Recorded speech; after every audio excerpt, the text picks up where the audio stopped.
my name is Calderon. I am 14 years old and I was born in Newfoundland, Canada.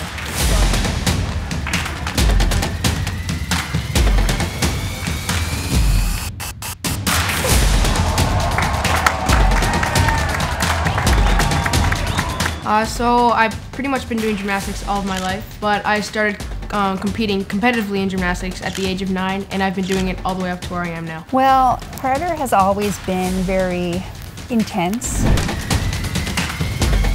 and somewhat of a perfectionist. I've won 3 Atlantic titles, 3 provincial titles, and many other classic competitions. And recently this year, I have been awarded a spot on the Canada Winter Games team for men's gymnastics. I'm most proud of that accomplishment so far. So eventually he got involved with the freestyle skiing. It's a lot more flips and rails and jumps.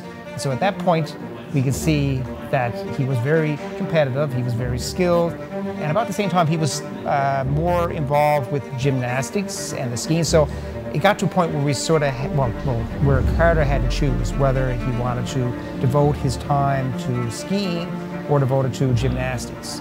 And then he chose gymnastics.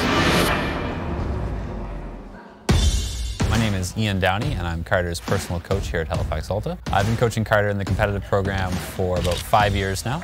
I admire his hard work and perseverance. He has a good technical understanding of the sport and also a super competitive nature, which makes him really excel. He's motivated by competition and he does his best under pressure and in a competitive setting. Every single day I come to the gym, I come in with a goal in mind, either learning a new skill, accomplishing a certain routine, just getting stronger, better flexibility, and when I come in with those goals, it helps me stay motivated to achieve them. And also gymnastics in general is a sport that has lots of variety, so it's not just one repeated action. It has multiple events. So we have 6 events. We do the floor, pommel horse, rings, vault, T-bars, and high bar. Well, with Carter's busy schedule, Carter's in the gym about 20 hours a week. And then, of course, he has a full-time schedule with school, homework. So with that, when Carter finishes school on a typical normal day from Monday till Friday, we pack a supper. He eats his supper in the car. He goes straight to the gym. Then when he's finished gym, he gets home late in the evening, enough time to get ready, and he's in bed. What I guess that's one of the bigger sacrifices is just that as a family, we don't get that family time. In the limited free time that I actually do have, I compete in competitive climbing.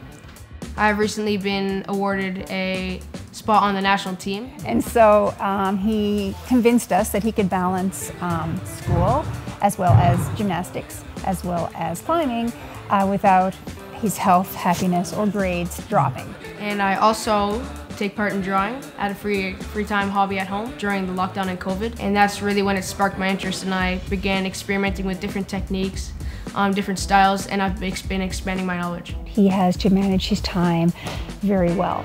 So what You have to manage his time. I am his momager. That has become my job, whether I like it or not.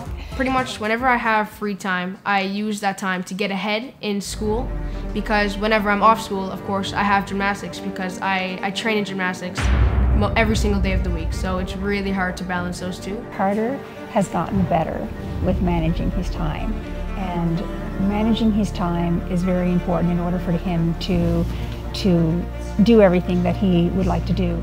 What I want to be after high school is I want to get a degree in architecture. I've always had the love for designing buildings, observing buildings. Yeah, I'd also like to get to an international competition in gymnastics, so that being Worlds or maybe even the Olympics one day. Nice. Well, thank you for your time. Thank you.